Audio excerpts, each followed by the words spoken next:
Halo Pak. Ya, oke. Bentar, Pak. Saya tuh.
Bisa dilihat PowerPoint-nya? Bisa Pak. Baik, makasih Pak Andri. Selamat malam, Bapak-bapak semua. Semoga dalam keadaan sehat, ya. Malam Pak. Malam semua, ya. Maaf kalau hari Selamat malam, Pak. Ya, selamat malam semua, Bapak-bapak. Assalamualaikum warahmatullahi wabarakatuh. Dan salam sejahtera bagi kita semua. Nah, sebelumnya saya mohon maaf kalau menggeser jadwal kuliah dari malam Selasa ke malam ini. Kebetulan saya ada perlu itu waktu itu. Ya, baik. Materi kuliah yang lalu sudah saya titip. Baru saja saya sampaikan ke Mas Yokam. Mohon maaf, baru sekarang menyampaikannya. Nah, selanjutnya saya akan sharing kepada Bapak-bapak semua mengenai bagaimana kita memformulasikan strategi. Ya, jadi memang kalau dilihat tahapan manajemen strategi itu formulasi, lalu implementasi, kemudian diakhiri dengan evaluasi, ya, diakhiri dengan evaluasi. Nah, untuk evaluasi tentunya kita memerlukan indikator kinerja itu. Nah, malam ini kita akan mulai dengan formulasi strategi. Jadi secara garis besar formulasi strategi itu bisa kita lihat dalam tahapan seperti ini, ya. Manajemen strategi itu secara garis besar kita bisa lihat dari tahapan ini, ya. Formulasi, dilanjutkan implementasi dan evaluasi. Tetapi tahapan-tahap ketiga tahap yang merupakan roh dari manajemen strategi ini diawali oleh yang namanya pencermatan lingkungan, ya, pencermatan lingkungan.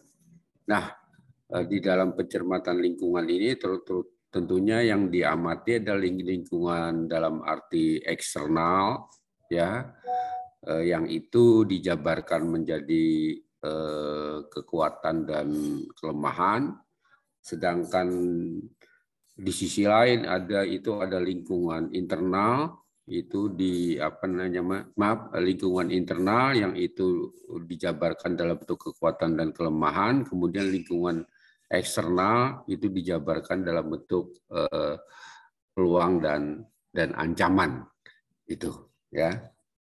Nah,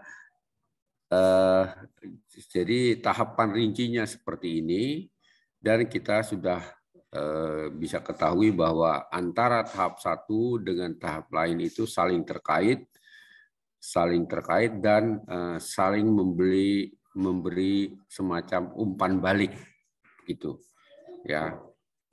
Nah, itu seperti itu. Nah, ini lalu secara garis besar juga sebetulnya sama yang dengan gambar tadi, ya. Cuma sumbernya saja berbeda, ya. Kalau di awal ini ada juga pengembangan visi misi sama dengan yang di sini, ya. Ini sudah bergeser PowerPoint-nya. Udah, Pak. Ya. Karena biasanya nge-lag dulu. Ya, baik. Nah, kalau kita lihat di sini tahap satu mulai dari pengembangan strategi, ya, yang diawali dari visi misi dan value atau nilai-nilai perusahaan, dilanjutkan dengan menetapkan tujuan, ya, menetapkan tujuan, lalu bagaimana kita mengembangkan strategi-strategi dan untuk keperluan implementasi, lalu eksekusi, dan akhirnya adalah keempat tahap ini. Nah, ini semua tentunya tidak bisa dilepaskan bagaimana faktor internal dan faktor eksternal itu mempengaruhi. Nah, di dalam semua tahapan ini kita juga bisa lihat tidak lepas dari bagaimana kita mengevaluasi lingkungan eksternal dan internal dari sebuah perusahaan. Nah, ini intinya. Jadi untuk pembelajaran kita sekarang ini sampai mungkin 1-2 kuliah ke depan adalah tahapannya ini. Itu seperti itu. Ya. Nah, saya akan coba sharing kepada Bapak-bapak semua yang sudah mungkin sudah pernah atau sudah familiar dengan manajemen strategi, karena biasa di perusahaan-perusahaan itu sudah manajemen strategi ini dengan segala tools-nya itu sudah menjadi semacam kebutuhan biasanya, dan tentunya sering disampaikan di dalam kursus-kursus atau upgrade atau pelatihan. Nah, ada visi dan misi, ya. Kita semua tahu apa itu visi, ya. Yang ini yang jelas posisinya itu adalah menentukan arah strategi sebuah perusahaan. Nah, ini menggambarkan apa yang mau kita capai. Maka ketika bicara apa yang mau kita capai, rentang waktu itu juga menentukan, ya, apakah rentang waktunya itu jangka pendek untuk mencapainya, jangka menengah maupun jangka panjang, ya. Nah, ini saya contohkan misalnya saja kita semua sudah tahu bahwa sebuah visi itu menjadi roh dalam merancang dan melaksanakan semua aktivitas sebuah organisasi. Misalnya saja Coca-Cola itu, ya, Coca-Cola of everyone in the world, ini artinya dimanapun, ya, mesti Coca-Cola itu istilahnya bisa dinikmati, bisa dijangkau, bisa dibeli oleh setiap orang, ya. Sehingga muncullah di mana saja, kapan saja, siapa saja minumnya Coca-Cola. Kita ingat kalau iklan teh sosro, seperti ini. Nah, dengan visi seperti ini kita bisa lihat bagaimana visi ini dijabarkan dalam berbagai iklan. Itu beberapa waktu yang lalu.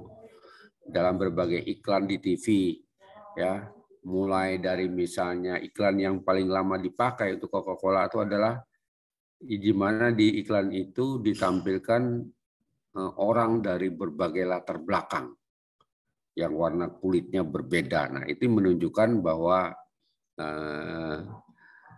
begitu luasnya jangkauan Coca-Cola sehingga di dalam implementasi strategi untuk mewujudkan visi itu, bagaimana Coca-Cola itu bermitra dengan pihak-pihak lokal untuk membangun berbagai pabrik Coca-Cola di berbagai wilayah. Jadi kita tahu kalau istilahnya Coca-Cola Company yang ada kalau di Jogja kan di dekat Semarang itu bukan miliknya Coca-Cola, tetapi adalah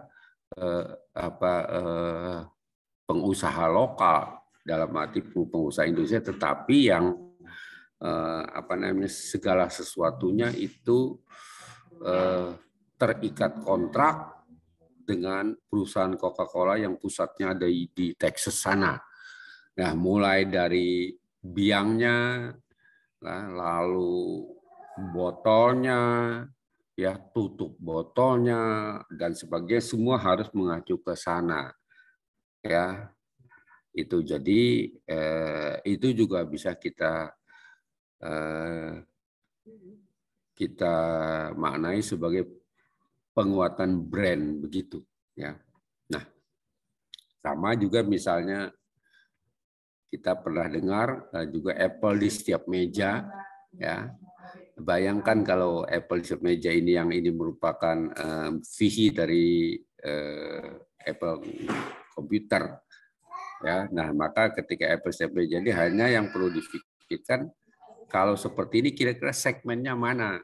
Nah, itulah ketika bicara segmen, maka kita bisa bicara usia, ya. Yang kedua bisa bicara zona atau teritorial pasar, ya, apakah Asia Tenggara dan sebagainya itu atau dalam negeri di Amerika Serikat sendiri seperti itu, ya.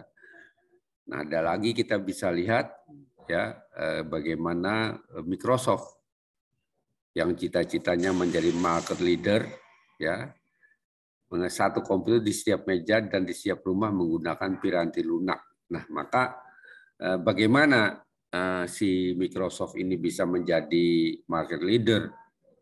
Maka dia harus menjadi yang terdepan dalam arti untuk inovasi, sehingga alokasi dana yang berasal dari profit perusahaan itu terbesar ada pada research and development, artinya untuk mendukung berbagai inovasi supaya perangkat lunak Microsoft itu sendiri selalu mencerminkan kelebihan dibanding yang lain-lain, itu seperti itu. Nah, beda lagi Pertamina. Pertamina visinya adalah menjadi perusahaan minyak nasional kelas dunia. Ya, itu. Tetapi sekali lagi semua contoh visi-visi tersebut itu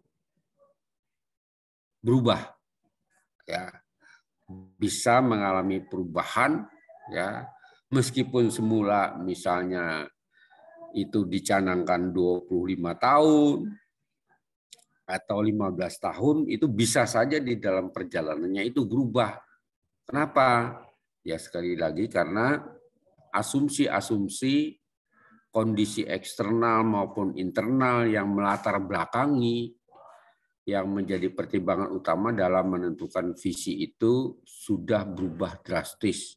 Yang kadang-kadang itu tidak bisa hanya dengan merubah strategi saja. Ya, harus dengan merubah visi. Itu. Misalnya saja dari perusahaan keluarga, ya, itu menjadi perusahaan yang memasuki pasar saham, mesti itu berubah, ya, mesti itu menimbulkan perubahan drastis di dalam formulasi visi dari sebuah organisasi, itu seperti itu. Nah, kemudian untuk keperluan melaksanakan visi, ya itu dibutuhkan misi, ya. Nah, dalam beberapa hal, ya ada juga sebuah organisasi itu tanpa visi, tetapi mengedepankan misi. Mengedepan misi artinya dia mengedepankan apa yang harus dikerjakan. Itu apa yang harus dikerjakan. Ya. Nah, ketika bicara apa yang harus dikerjakan, maka di dalam misi yang dibuat itu perlu diperhatikan komponen-komponen berikut ini. Ya, misalnya siapa pelanggan perusahaan, ini biasanya misi seperti ini adalah perusahaan-perusahaan yang bergerak di bidang jasa. Seperti misalnya asuransi, lalu rumah sakit, itu biasanya di dalam misinya prioritasnya adalah kepada pelanggan. Atau untuk rumah sakit prioritasnya adalah pasien. Misalnya pelayanan terbaik, pelayanan yang terjangkau, itu seperti itu. Ya. Nah, yang kedua ada lain lagi yaitu yang misinya menekankan pada produk, ya, atau jasa. Ya, ini kita bisa lihat jasa ini bagaimana bisnis berbasis berplatform digital, itu jasa ini menjadi yang utama, sehingga misalnya saja kalau kita pesan barang itu kita bisa melacak, ya, kita bisa melacak. Jadi itu, nah itu ada di dalam misi. Yang lain misalnya adalah juga pasar, ya. Kita bisa lihat ketika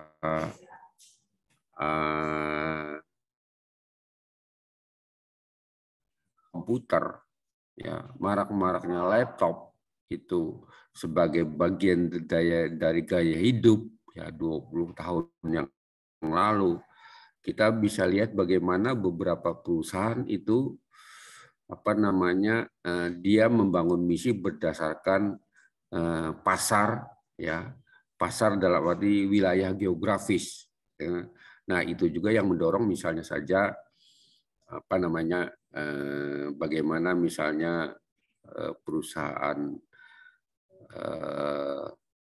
Dell komputer itu keluar dari Amerika Serikat, masuk ke India, ya, masuk ke Taiwan, itu juga dia melihat pasar karena pertumbuhan pasar yang luar biasa. Itu seperti itu. Nah, yang keempat adalah tentunya teknologi, ya. Ini kita bisa lihat bagaimana perusahaan SpaceX itu, ya, bagaimana misi dari SpaceX itu perusahaan antariksa, ya, yang di Amerika yang begitu terkenal itu, dia di dalam visinya ya selalu mengedepankan adalah bagaimana teknologi ini bisa berperan. Nah, mungkin kalau di sawit mungkin bisa lebih kompleks lagi, ya. Di sawit itu mungkin lebih kompleks lagi karena apa? Karena tidak hanya dalam konteks misalnya proses produksi itu tidak hanya melihat dari sisi profit, dari sisi biaya, tapi juga ada bicara masalah sustainability dalam arti sempit, dalam kaitan dengan lingkungan, dalam kaitan dengan sosial, ya, sehingga ada corporate social responsibility dan sebagainya itu. Nah, lalu yang terakhir itu yang misinya itu ada semacam filosofis lah. Nah, ini kita bisa lihat yang filosofis ini di mana produk-produk yang biasanya ada unsur prestise, ya, ada unsur prestise, selalu dia memakai di dalam misinya itu ada yang namanya filosofi. Ya, ada unsur-unsur filosofinya, misalnya seperti nilai dalam bentuk kepuasan, bagaimana memperkuat mereknya. Ini kita bisa lihat misalnya mobil-mobil mewah itu di dalam visi misi perusahaan produsennya selalu mempertimbangkan sisi filosofis ini, itu seperti itu ya.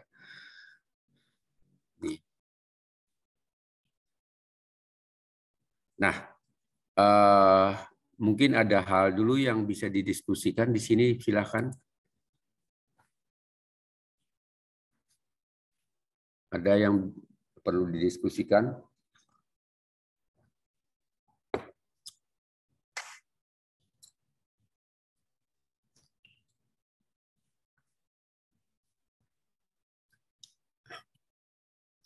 Baik, kalau tidak ada, saya akan lanjutkan, yaitu tujuan objektif.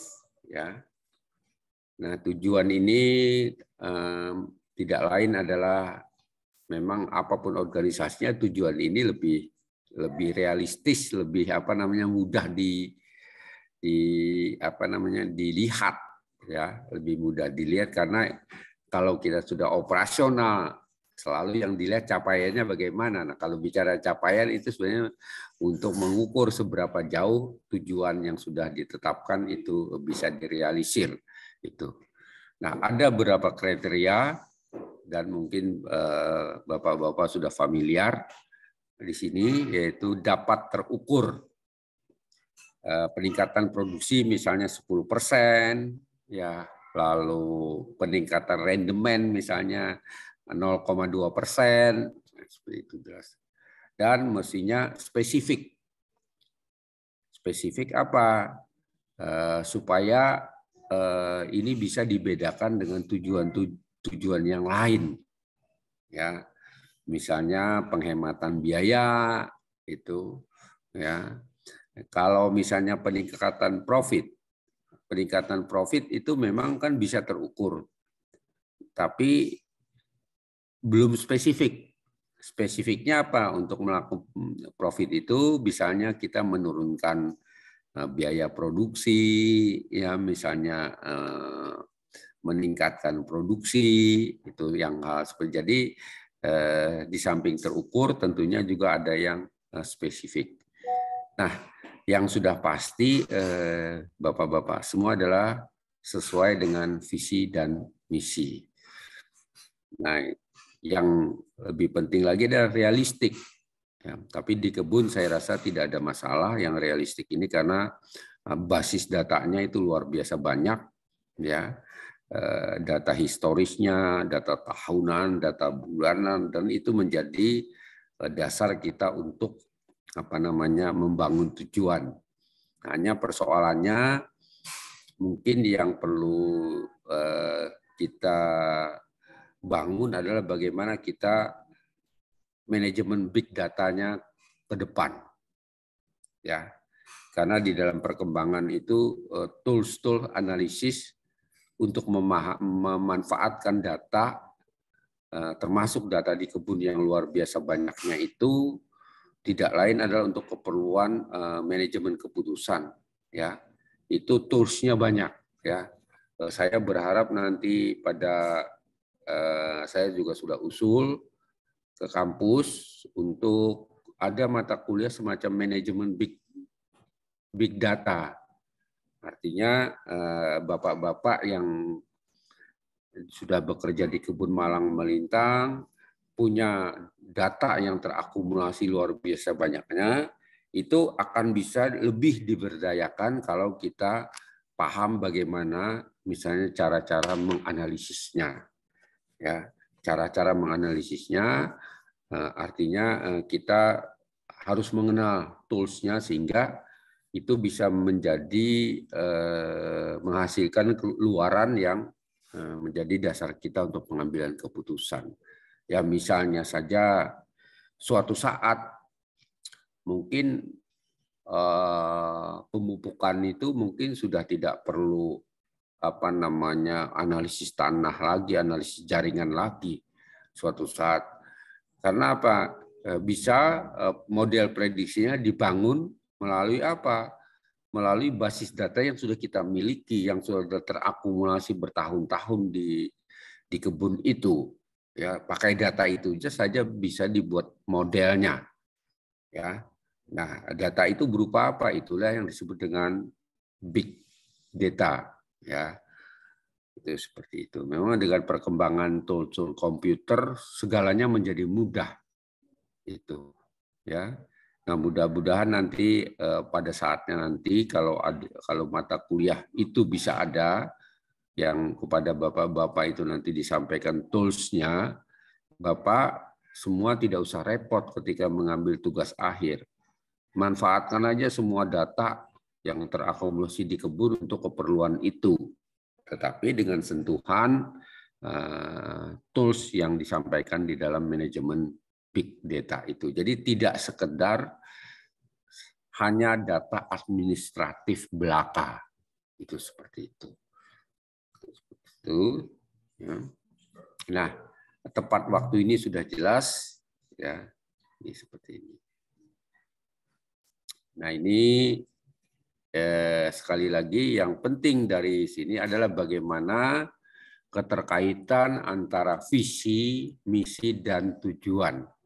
Nah, saya rasa di BGA juga sudah luar biasa dalam hal ini. Ya, cuma saya di sini mau berikan contoh saja yang lain. Mungkin kita ambil sajalah contoh Pertamina, ya, menjadi perusahaan minyak kelas dunia. Ya. Nah, maka untuk mewujudkan itu perusahaan nasional kelas dunia. Ya. Maka pertama adalah menjalankan usaha inti berupa minyak, gas, dan bahan bakar. Nah, ini harus leading di sektor hulu, ya, harus leading di sektor hulu. Nah, tetapi secara terintegrasi berdasarkan prinsip-prinsip komersialitas yang kuat. Kuat ini dalam bentuk apa? Tetap aja profit itu penting. Tetap aja profit, tetapi juga misi nasional juga penting. Sehingga misalnya ketika harga naik sebagai BUMN, kalau dulu ada subsidi, nah sekarang subsidi dikurangi, seperti itu. Atau yang kedua, misalnya saja bagaimana Pertamina menggunakan 9 sampai 10 sekitar 8 sampai 10 juta ton minyak sawit untuk bahan bakar bio, itu tidak lain karena perusahaan Pertamina itu sebagai perusahaan nasional, itu seperti itu. Jadi mau tidak mau harus mempertimbangkan kondisi seperti itu. Ya. Kemudian dari visi misi ini lalu ada tujuan. Misalnya mengusahakan keuntungan berdasarkan prinsip pengelolaan perseroan secara efektif. Dan ini sudah jelas karena prinsip-prinsipnya ada komersial yang kuat. Ya. Nah, yang kedua, karena itu perusahaan nasional, maka kaitannya tidak hanya kontribusi ekonomi bagi Indonesia sebagai sebuah negara, tetapi juga bagi masyarakat secara luas. Nah, karena masyarakat secara luas itulah, maka di sini kadang-kadang perlu ada subsidi, lalu ada B20, B30, seperti yang kita kenal sekarang ini tidak lain karena memang sebagai bentuk perusahaan nasional, di mana juga Indonesia sudah meratifikasi Sustainable Development. Salah satunya adalah apa? Bagaimana kebutuhan energi dalam negeri itu mulai memasukkan bahan bakar bio dan mengurangi bahan bakar fosil. Ya, artinya penggunaan bahan bakar terbarukan itu menjadi prioritas. Itu seperti itu. Ya, ini. Mungkin ada hal-hal yang perlu disampaikan, yang didiskusikan.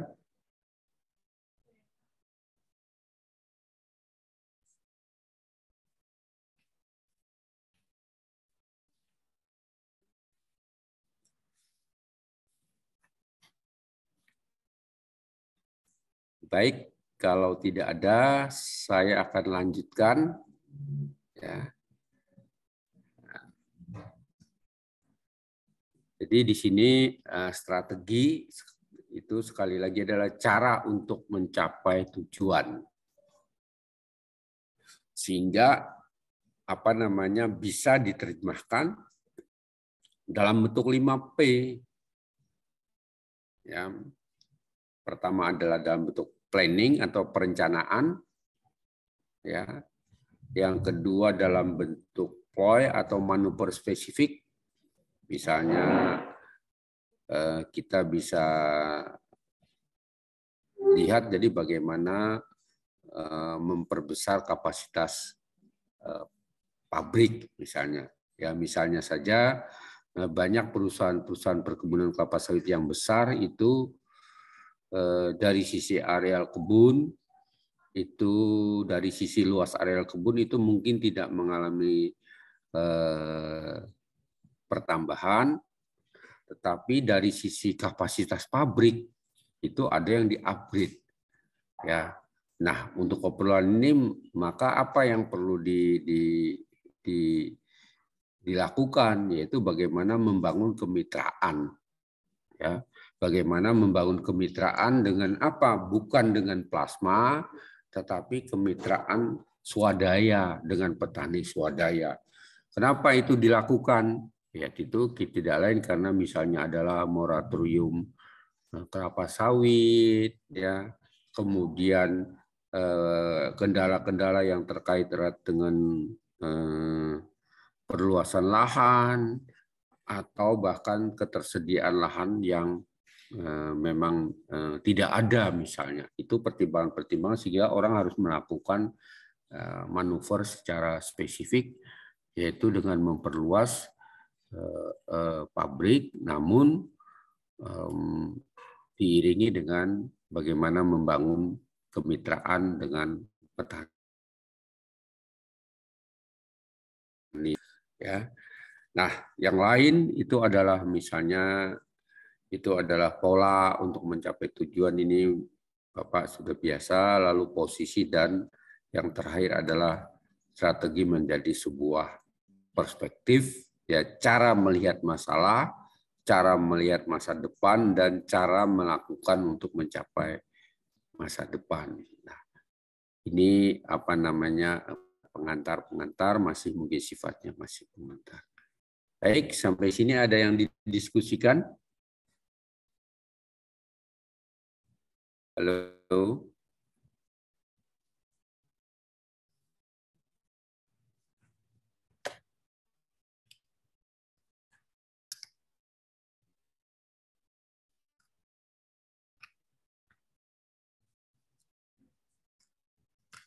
Ada yang didiskusikan Mas Rudi, Mas Yoka dan teman-teman? Atau lanjut? Oke. Lanjut dulu, Pak. Ya. Cuaca baik ya Pak Rudi ya? Baik, Pak, baik. Ya syukurlah. Ini di Jogja hujan ini, tapi mudah-mudahan ini sudah nggak hujan lagi kayaknya. Baik, nah ini misalnya kelanjutan dari itu kita juga tidak bisa dilepaskan dari adanya polisi, ya karena polisi di sini adalah berperan sebagai penghubung antara formulasi strategi dan implementasi strategi, ya. Nah ini salah satu contoh, ya misalnya saja adalah ini bagaimana ketika tuntutan pasar itu luar biasa, sehingga kita harus melakukan inovasi di dalam teknologi untuk pengembangan produk. Nah, kadang-kadang antara kebutuhan perkembangan yang eksternal yang begitu cepatnya, kadang-kadang kalau inovasi berawal dari sesuatu yang lebih tiba-tiba melompat jauh itu susah, sehingga kadang-kadang mau tidak mau pakai yang sudah lalu tetapi dengan penyempurnaan. Nah, ini kita bisa lihat bagaimana ini dilakukan oleh beberapa perusahaan di bidang komputer, ya, untuk memimpin pasar di bidang proses komputer itu sebetulnya tidak ada yang baru. Yang adalah bagaimana misalnya digabungkan ya, kelebihan-kelebihan fitur digabung jadi satu, teknologi supportingnya digabung jadi satu, itu seperti ini. Nah, tapi ini pun tidak mungkin kalau tanpa pengembangan SDM yang bagus, ya. Yang kadang-kadang sekarang ini posisi SDM itu menjadi sangat penting, ya, menjadi modal, karena kami saja yang di perguruan tinggi itu, ya, SDM itu menjadi prioritas, ya. Semua fasilitas yang ada, gedung yang hebat-hebat, tapi kalau SDM-nya tidak diperhatikan, nah gedung itu sesuatu yang kosong begitu, ya, mungkin tanpa makna. Itu jadi begitu pentingnya SDM ini, karena kalau bicara sustainability, bicara membangun daya saing, mestinya SDM ini perlu mendapat prioritas di dalam membangun kebijakan, terutama juga untuk implementasi strategi dari apa yang sudah disusun. Nah, seringkali ini tidak mendapat perhatian. Karena apa? Karena biasanya kita panennya jangka panjang. Ya, tidak mungkin kalau investasi SDM itu panennya orang disekolahkan, orang dikursus langsung hebat, itu tidak mungkin. Perlu waktu, tapi harus dipersiapkan. Itu seperti itu, ya. Nah, sekarang untuk pengembangan SDM ini mungkin arahnya kadang-kadang begitu mudahnya berubah, ya, berubah karena memang perkembangan di luar itu yang luar biasa. Kami saja misalnya yang sebagai sebuah perguruan tinggi swasta lagi yang bergerak di bidang perkebunan, kita sudah tidak bisa kalau hanya pakai cara-cara yang konvensional. Cara-cara fokus kepada kebun itu identik adalah kebun yang 20 tahun yang lalu. Nah, kita kalau 20 tahun yang lalu dengan sekarang berbeda. Kalau kami melihatnya kebun itu adalah sesuatu yang terbuka. Sesuatu yang terbuka, ya, sehingga pikiran-pikiran terbuka dari SDM-nya itu menjadi bagian penting. Ini apalagi kita lihat sawit itu adalah sesuatu yang berdimensi global. Tidak mungkin kita kalau tidak melihatnya sebagai sesuatu yang kebun itu sebagai sesuatu yang terbuka. Itu seperti itu. Ya. Nah, baik, kita akan itu pengantar untuk masuk ke formulasi. Nah, sekarang kita akan membicarakan bagaimana kira-kira environmental scanning ini kita akan melihatnya sebagai dasar, sebagai pertimbangan untuk menyusun strategi. Nah, nanti ada dua alat yang dipergunakan, ya. Kalau SWOT mungkin Bapak-bapak sudah familiar sekali, juga balance scorecard juga familiar sekali, dan ada misalnya 4DX dan sebagainya itu ada.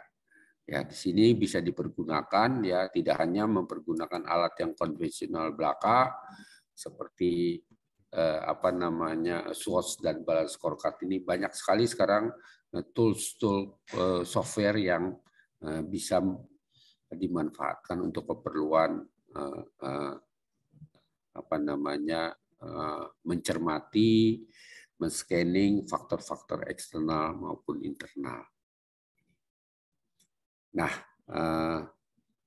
ini mungkin Bapak-bapak sudah familiar, ya, kalau kita bicara SWOT itu ada peluang, ada ancaman, ya. Tapi sekali lagi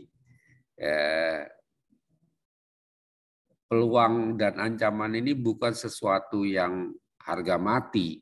Dalam arti begini, bisa saja satu kondisi itu dilihat sebagai peluang, tetapi oleh yang lain itu bisa dilihat sebagai ancaman, ya, sebagai ancaman. Nah, mungkin kita bisa lihat bagaimana misalnya beberapa perusahaan besar di bidang perkelapa sawitan mensikapi adalah mensikapi misalnya peluang larangan ekspor CPO, ya, mensikapi misalnya saja moratorium kelapa sawit, ya, mensikapi regulasi pemerintah di bidang misalnya pertanahan, di bidang ketenaga kerjaan dan sebagainya itu, ya, itu.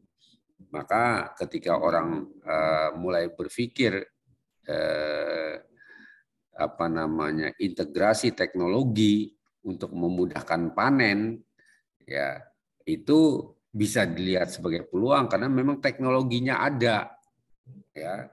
Teknologinya memang tersedia, hanya persoalannya, ya, layak atau tidak. Nah, itu tentunya tidak hanya pertimbangan dari sisi teknologi, tapi juga dari sisi misalnya saja adalah regulasi pemerintah di bidang pengupahan, ya. Lalu kalau diruntut ke belakang lagi, misalnya ada aspek misalnya beban sosial dan sebagainya, sehingga mau tidak mau kita melihat bahwa teknologi itu menjadi sebuah peluang seperti ini. Ya, sebaliknya mungkin upah buruh yang semakin meningkat, UMR yang selalu meningkat itu sudah bukan peluang lagi, bahkan menjadi ancaman. Itu seperti itu. Ya. Jadi sekali lagi, apa yang menjadi peluang dan ancaman ini sebetulnya lebih kepada bagaimana kita memandangnya, tergantung cara pandangnya. Bahkan kadang-kadang ada orang yang ada perbedaan meskipun mungkin susah dipastikan. Katanya kalau orang optimis melihat segala sesuatu itu lebih sebagai peluang, tapi kalau orang cenderung yang pesimis itu akan melihatnya sebagai ancaman. Tapi seberapa jauh benarnya itu kembali lagi kepada bagaimana kita pikiran analisis kita, ya, analytical thinking kita itu lebih dominan, karena di sini ada pendekatan misalnya yang memerlukan adalah pemikiran-pemikiran analisis sintesis itu seperti itu, ya. Nah, di pihak lain misalnya saja juga ada kekuatan dan kelemahan. Kalau peluang ancaman itu eksternal, tapi kalau kekuatan dan kelemahan itu adalah internal. Nah, ketika kita bicara internal, kita juga harus membuka harus membuka alternatif, dalam arti kita harus membandingkan dengan perusahaan-perusahaan sejenis, misalnya sama-sama perusahaan perkebunan kelapa sawit, atau sama-sama bergerak di industri hilir, atau lebih dalam lagi dilihat porsi ekspor CPO-nya berapa, itu juga perlu menjadi beberapa alternatif manakala kita mengkomparasikan perusahaan satu dengan perusahaan lain dalam konteks dengan kekuatan dan kelemahan ini. Itu seperti itu. Ada mungkin yang perlu disampaikan di sini, silakan. Silakan Pak Rudi. Ya. Oke, Pak. Dalam menyusun analisa SWOT ini, ya, kalau saya pribadi itu kadang-kadang sering mengalami kesulitan, Pak. Ya. Kesulitan itu bukan ini, maksudnya kita tuh mulainya dari mana gitu dalam menyusun suatu analisa SWOT, ya kan memang kan tergantung kita misalnya visinya apa gitu ya, suatu area atau suatu region, suatu kebun itu visinya apa, kemudian biasanya kan terus kita bikin analisa SWOT ya Pak ya. Yang internal itu strength sama weakness, yang di atasnya itu kan opportunity sama threat. Tapi kadang-kadang kita dalam menyusun SO strateginya itu kadang-kadang ada salah gitu Pak. Mungkin ada trik-trik atau apalah yang kadang kita agak lama gitu. Karena kan kita ini kan orang lapangan ya Pak. Kadang-kadang kalau Ya, dusun-dusun yang sifatnya kayak seperti ini tuh kadang-kadang kita agak kesulitan gitu. Lama gitu baru oh ya gini gitu. Padahal di lapangan tuh biasanya ya hari-hari kita kerjakan gitu. ya. Baik Pak Rudi, terima kasih atas pertanyaannya. Memang sebetulnya bapak-bapak itu punya kelebihan yang luar biasa karena sudah mempunyai pengalaman lapangan yang luar biasa. Karena strategi itu kan basisnya kan realita, ya basisnya realita, pengalaman empiris yang kita rasakan memang itu basisnya. Lalu di pihak lain kita juga harus paham informasi tantangan ke depan itu seperti apa, kondisi eksternal itu seperti apa. Nah, memang di sawit itu agak istimewa Pak Rudi, yang sederhana saja. Kami menganggap sawit itu kebutuhan ke depan itu seorang SDM sawit itu harus think globally, berpikir global, tetapi bertindak lokal, act locally. Kenapa? Karena dimensi itu. Nah, dari dua hal ini apa yang kita lakukan? Yang pertama kan perusahaan sudah jelas, toh Pak, visinya apa di pusat sana, ya, visinya apa di pusat sana, yang ditetapkan oleh BGA pusat, misalnya menjadi apa, lalu juga misinya kan sudah jelas, ya. Nah, hanya misi itu mungkin bisa saja berbeda-beda antara satu kebun, tapi berbeda-beda itu bukan dalam arti misi, itu bisa saja dalam arti lebih kepada breakdown strategi pada tingkat kebun, ya, breakdown strategi pada tingkat kebun, misalnya saja, ya, pusat katakanlah, contohnya apa Pak, misi yang pusat yang di BGA itu yang Bapak ingat mungkin bisa disampaikan di sini. Kalau visinya BGA menjadi perusahaan CPO terkemuka dengan berdasarkan pada produktivitas, efisiensi biaya, dan pertumbuhan bisnis. Produktivitas, efisiensi biaya, dan pertumbuhan bisnis. Nah, ini sebetulnya dengan betulnya sudah terimplisit adalah misinya. Ya tuh, nah misalnya apa, produktivitas, efisiensi dan sebagainya itu sebenarnya implisit sudah ada. Nah, bagaimana untuk mencapai itu? Sekali lagi bergantung sumber daya kebun, ya, tergantung pada kondisi kebun. Misalnya di kebun Bapak itu apa namanya, bagaimana misalnya visi produktivitas itu dijabarkan, bagaimana visi efisiensi biaya itu dijabarkan. Nah, itu dijabarkan dalam bentuk apa? Rencana operasional, toh Pak. Ya, dalam bentuk rencana operasional. Nah, ketika bicara dalam bentuk rencana operasional itu, maka sekali lagi kondisi kebun itu menjadi pijakan, ya. Kondisi kebun menjadi pijakan dalam kerangka kita operasional itu, gitu. Misalnya saja untuk apa, meningkatkan produksi, misalnya saja kita bisa berbasis data. Nah, Bapak kan punya data historis, misalnya saja Bapak punya data historis bagaimana misalnya peningkatan bagaimana produksi yield dari waktu ke waktu, historis bulanannya, pola fluktuasinya seperti apa, manakala misalnya saja apa namanya peak crop, manakala low crop, dilihat kuantitatifnya bagaimana fluktuasinya seperti itu, ya. Nah, yang kedua juga kita melihat apa namanya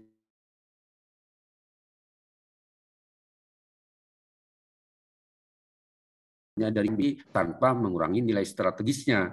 Kadang-kadang tujuan menghemat tapi menghilangkan manfaat strateginya. Karena kalau kita bicara strategi, tidak bicara dalam jangka pendek, tetapi jangka panjang sebetulnya.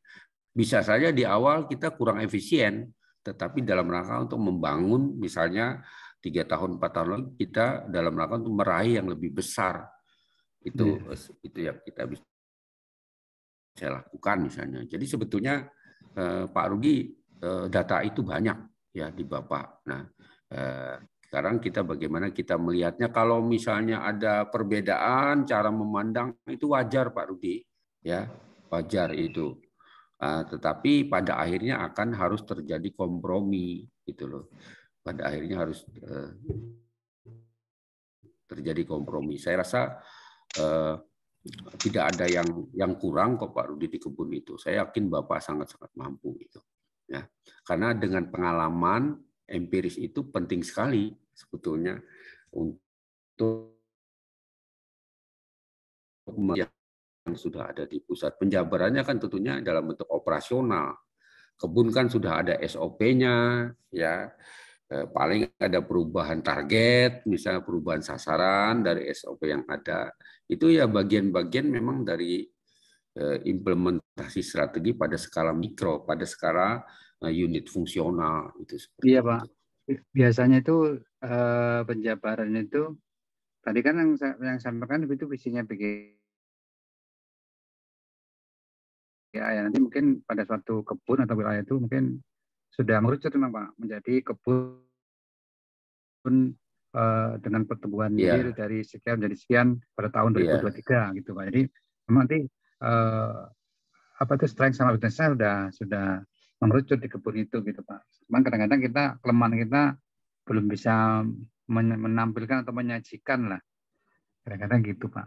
Karena kan gini Pak, kalau di BGA ini kan analisa SWOT ini sering dipakai Pak kalau misalnya kita mempresentasikan performance, kemudian kita kayak dewan jabatan gitu Pak ya, mau naik ke posisi lebih tinggi itu kita kan dibuat untuk membuat analisa SWOT ya pastinya kan untuk manajemen ingin tahu bagaimana kemampuan kita menyusun strategi di pun kita atau di area kita gitu Pak.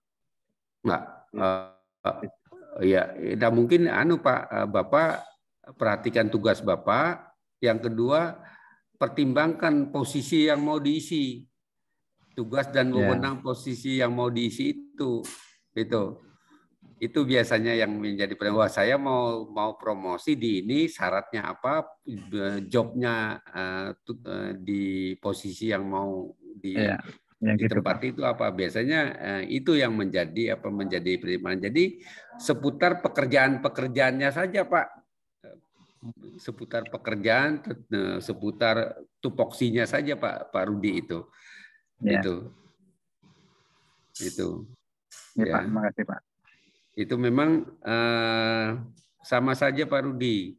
Kami juga kadang-kadang untuk misalnya pergantian pimpinan itu kadang-kadang itu diperlukan, tetapi ditampilkan tidak kepada manajemen internal, tapi justru kepada misalnya kepada biro jasa, misalnya yang sudah ditugaskan untuk katakanlah fit and menyeleksi ya Pak. Iya, fit and proper test misalnya seperti itu ya. Ya, konsultan ya itu sebetulnya yang ditampilkan. Nah, dari situ memang yang penting itu adalah bagaimana kita melihat kini kondisi terakhir kita baik dalam arti internal maupun eksternal. Yang kedua ya itu tadi tugas dan jabatan yang mau diemban itu posisinya artinya di situ ya. Dan saya rasa Pak Rudi dan teman-teman nggak ada kesulitan, cuma kadang-kadang kita itu memformulasikan dalam bentuk PPT yang itu susah Pak. Betul, saya yakin di kepala teman-teman itu ada semua. Cuma memformulasikan dalam bentuk PPT itu kadang-kadang perlu. Memang ketika diformulasikan dalam bentuk PPT itu kan kita butuh ini butuh semacam skill berpikir sistematis, Pak.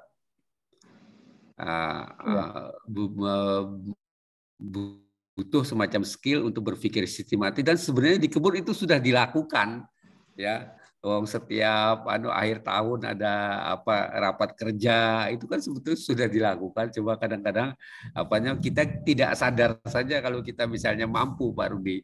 Saya yakin mampu lah itu teman BGA itu dulu aja ketika kita awal itu kami datang ke sana ke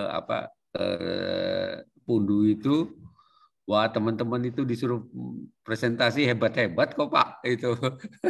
Artinya pengalaman lapangannya itu membuat dia sebetulnya sudah tahu, ya cuma memang ada kesulitan di dalam menjabarkannya di dalam PPT supaya ada semacam alur untuk menyampaikan itu. Tapi pengalaman itu luar biasa. Itu. Iya, itu luar biasa teman-teman BGA itu. Dan kalau saya waktu itu tahun berapa saya lupa itu. Ya, itu. Baik ya. Nah, ini mungkin semacam guidance yang sudah umum, ya. Tapi sekali lagi ini bukan harga mati ya, karena sekarang begitu berubahnya kecepatan perubahan itu begitu luar biasa. Misalnya untuk lingkungan eksternal itu bisa dipisahkan analisis struktur industri, ya. Nah, sawit ini sangat penting, ya. Kenapa sangat penting untuk industri sawit? Karena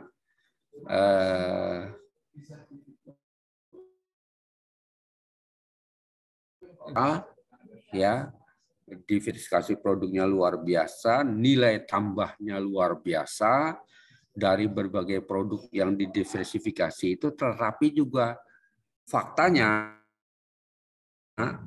ya kita tidak bisa menutup kemungkinan bahwa ada peluang yang besar tapi disertai juga ancaman yang besar. Ya, misalnya saja ya Mas Rudi dan teman-teman, sebetulnya pasar minyak nabati untuk keperluan konsumsi masyarakat Amerika Serikat itu sangat besar, ya, sangat besar. Tapi kenapa kita sulit masuk? Ya, sulit masuk ke sana. Memang harus kita akui itu adalah ada persaingan yang itu melibatkan politiknya, pasarnya terbuka, ya. Ya katakanlah ada proteksi wajar dari pihak sana. Tapi sebenarnya tantangan ke depan itu adalah bagaimana kita meyakinkan bahwa operasional kebun itu harus safe dalam arti sustain, dalam arti ramah lingkungan. Nah, mau tidak mau itu mesti jadi pertimbangan di dalam struktur industri hilir sawit, ya. Struktur industri hilir sawit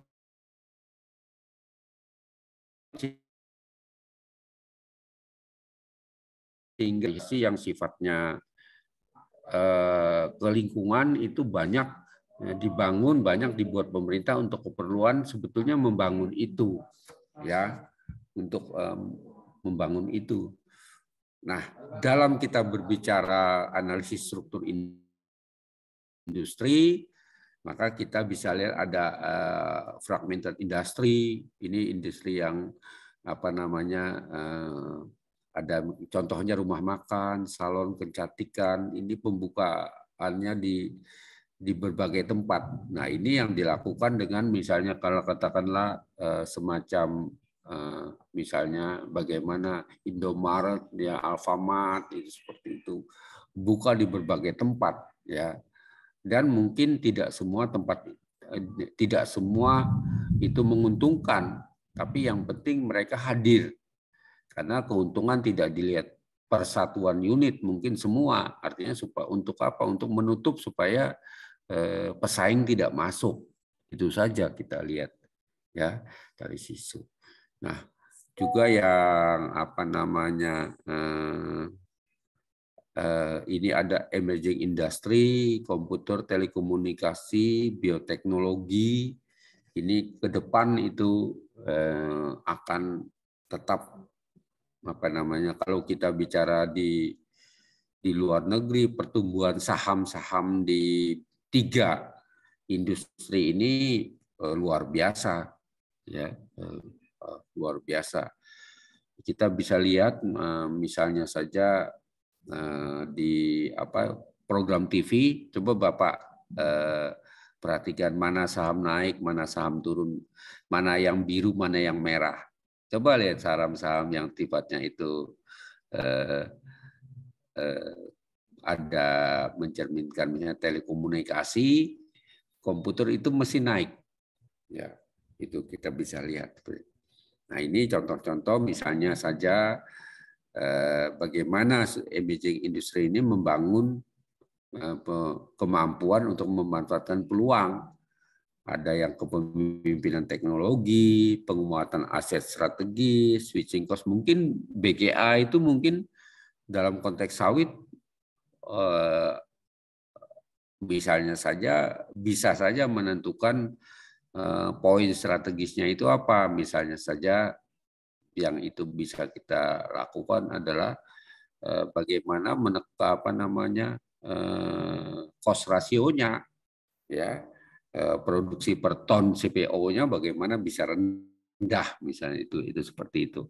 Nah, kalau itu kita bisa lakukan, mungkin itu lebih bagus daripada misalnya harga sawit yang kadang-kadang rendah, kadang-kadang tinggi, ya. Penekanan di cost itu menjadi strategis, ya.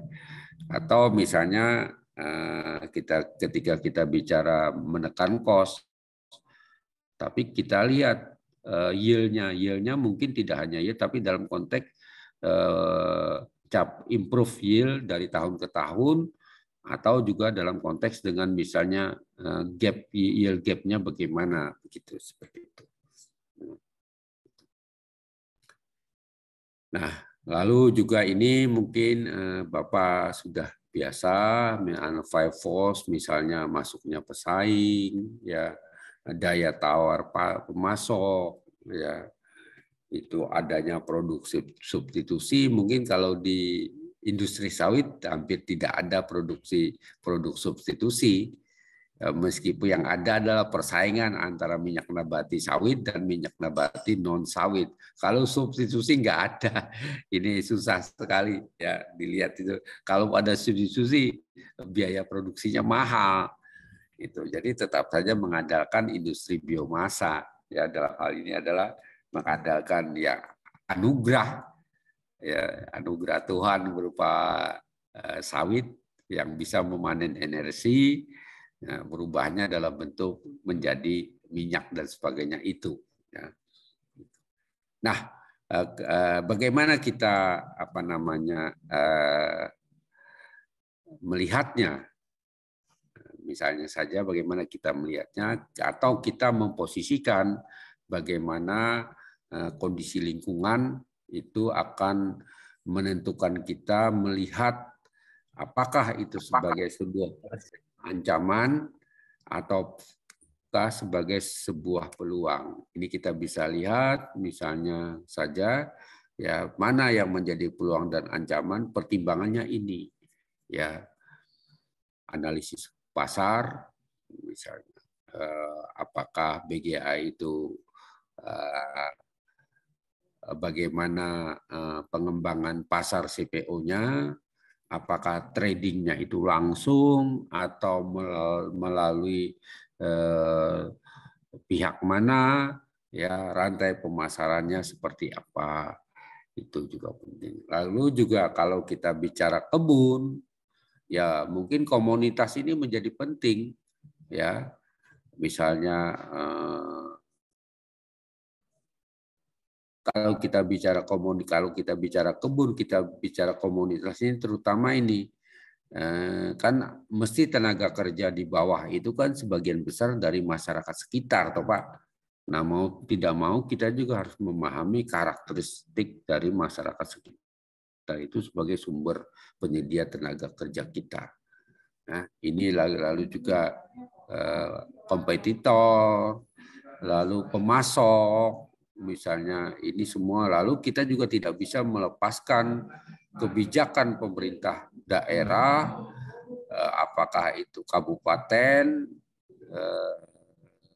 gubernur, atau bahkan kecamatan. Ini juga penting dalam rangka kita melihat sebagai faktor eksternal yang akan mempengaruhi, yang akan menjadi pertimbangan kita menyusun sebuah strategi itu seperti itu.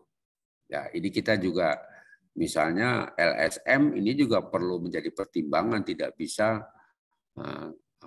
tidak kita pertimbangkan karena apa? Karena yaitu tadi bagaimana corong LSM ini sesuai dengan sustainability itu, ya. Itu seperti itu.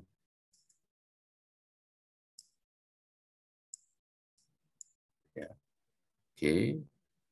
Nah, secara makro kita bisa lihat seperti ini.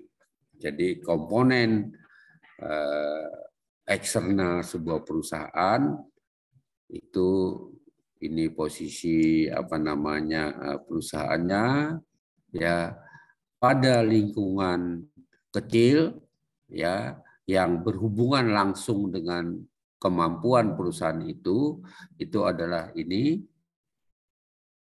ya, ini. Jadi kita bisa lihat misalnya saja Indonesia sama Malaysia. Ya.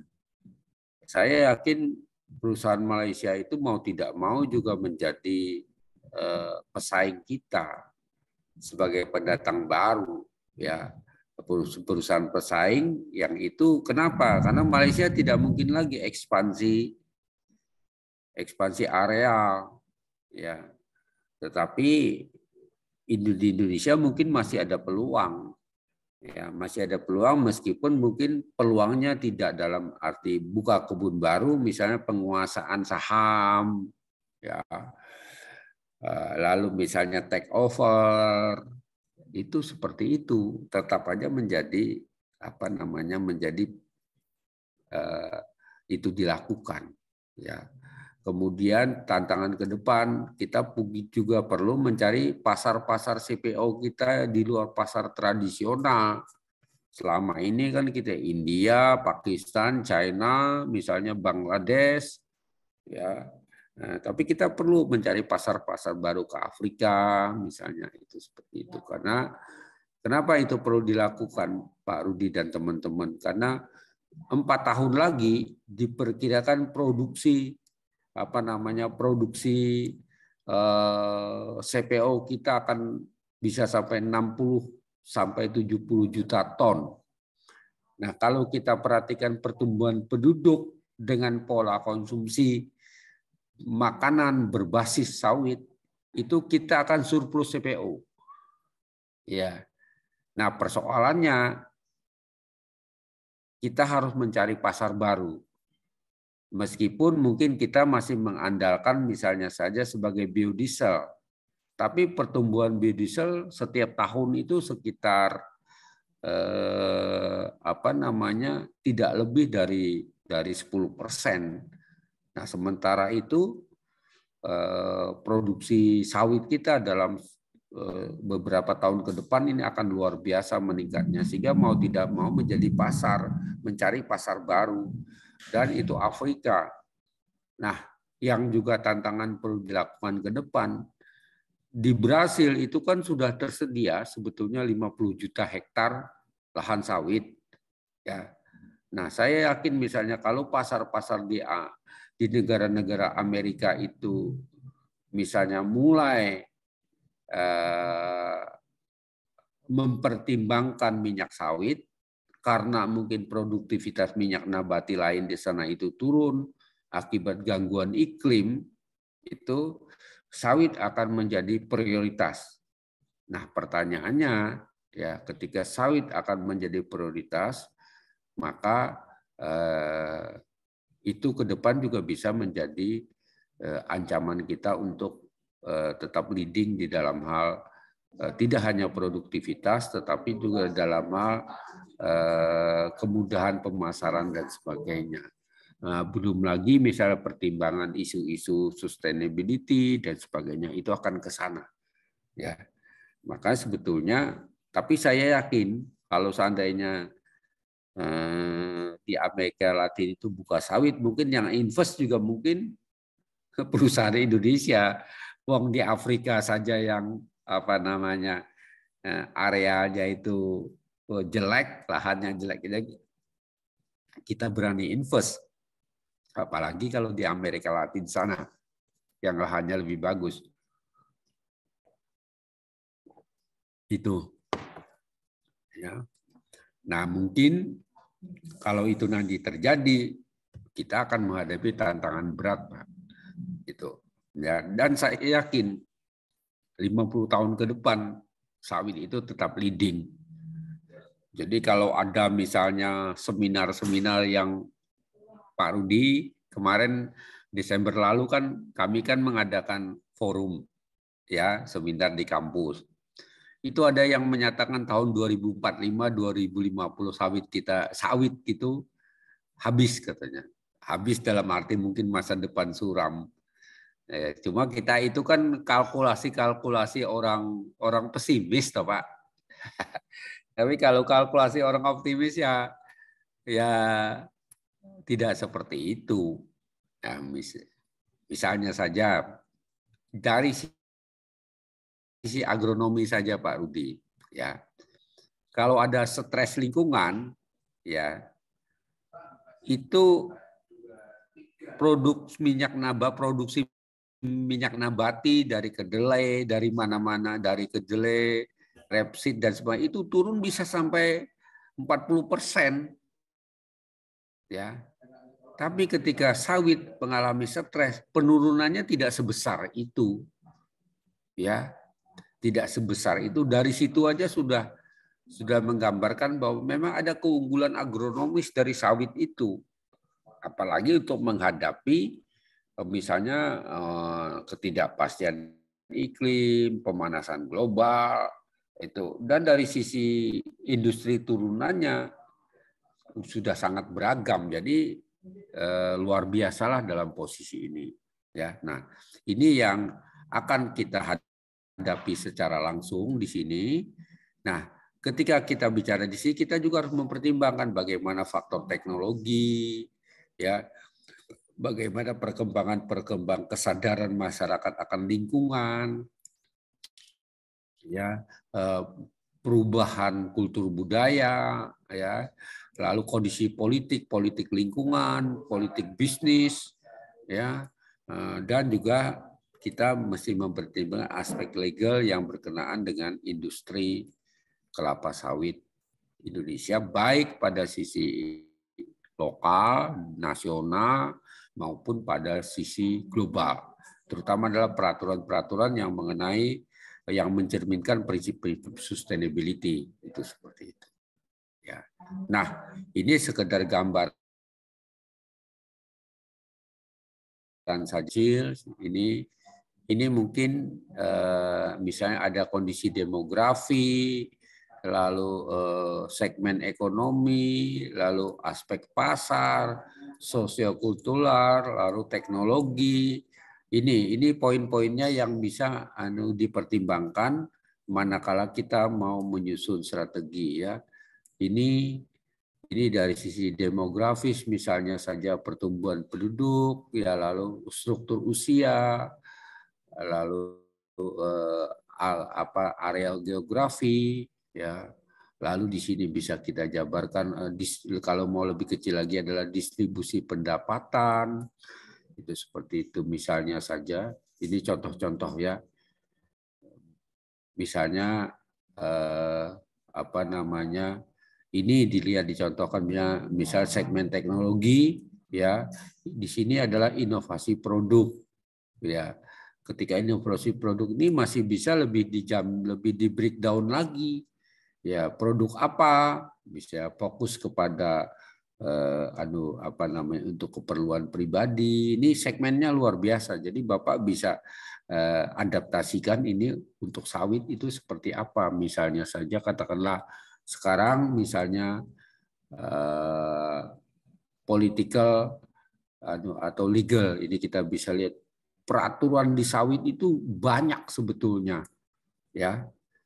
Regulasi-regulasi yang keluar di bidang sawit itu banyak. Nah, ini juga bisa saja menjadi, tapi orang cenderung melihatnya lebih sebagai ancaman sebetulnya.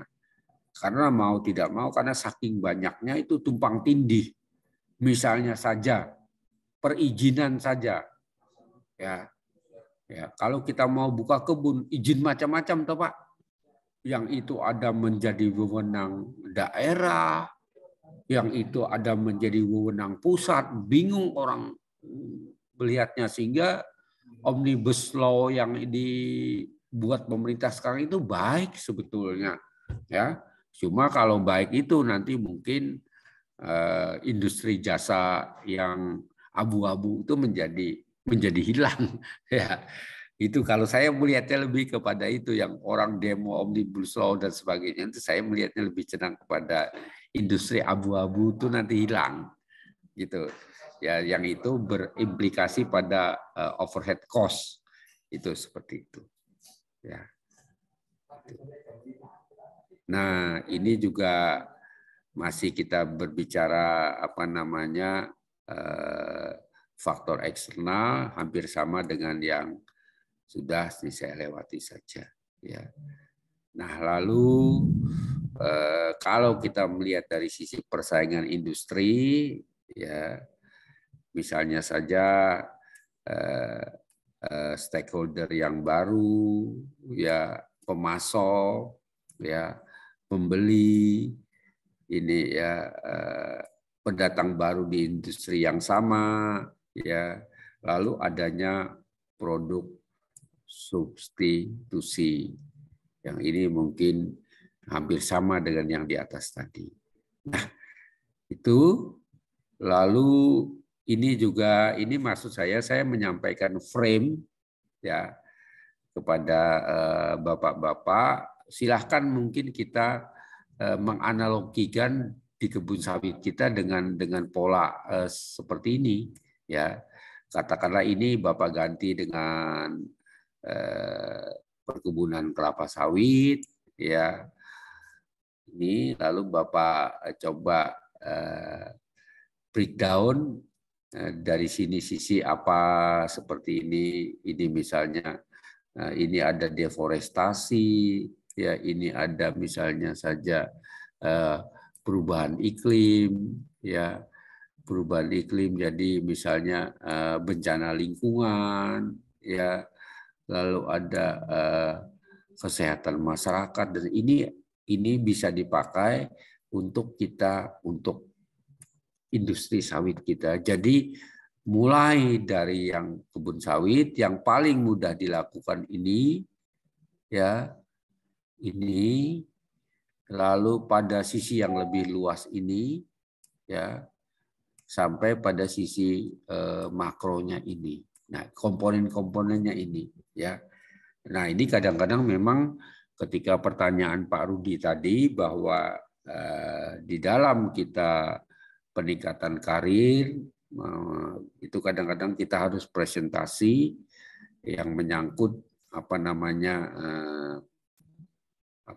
evaluasi diri kita lah, ya, evaluasi diri kita, evaluasi personal.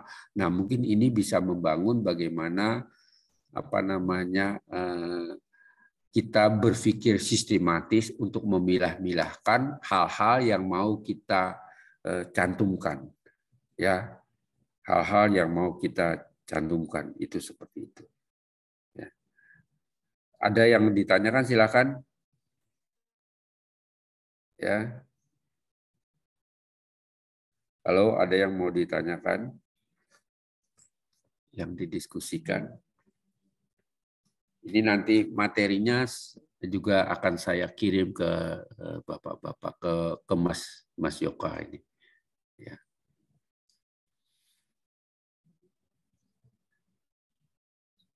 Nah, ini juga sama, masih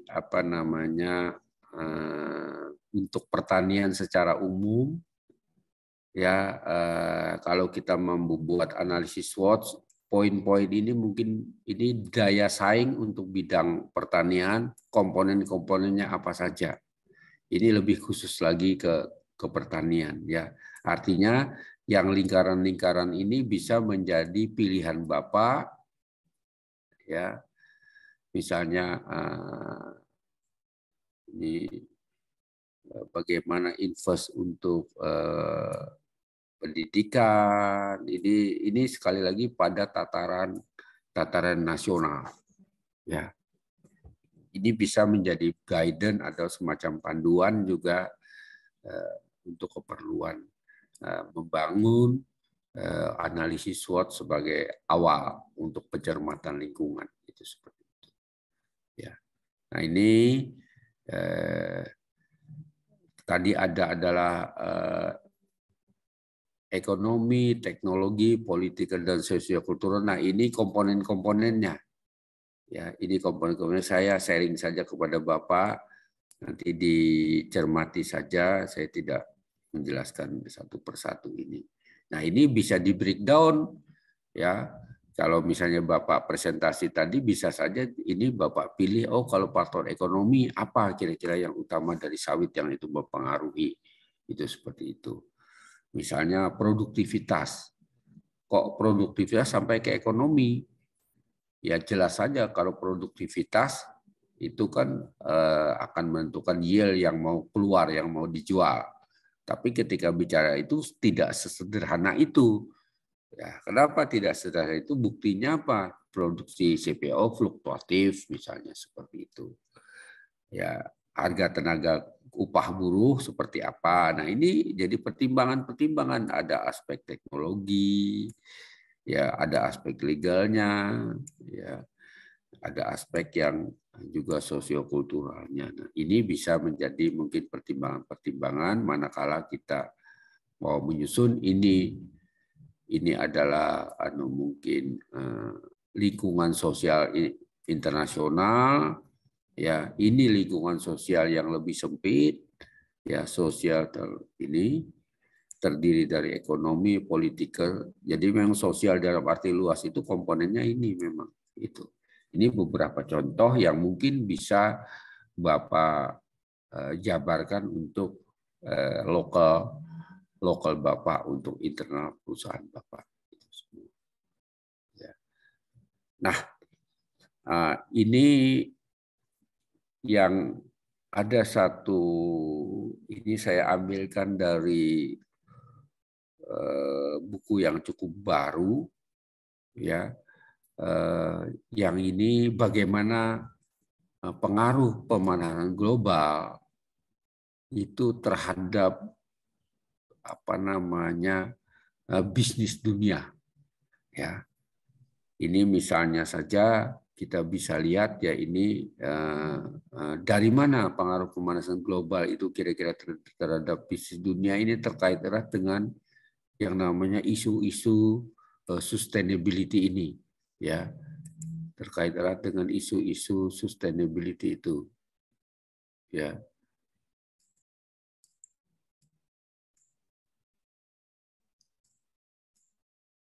Ini jadi misalnya peningkatan suhu, ya, ini saya rasa ini kita sudah tahu. Jadi bagaimana kita mengantisipasinya secara agronomis, Bapak, saya rasa semua sudah. Lalu kalau ini mungkin tidak jadi masalah di sawit, kemudian tetapi mungkin masalahnya apa? Potensi peningkatan salinitas, ya, untuk kebun yang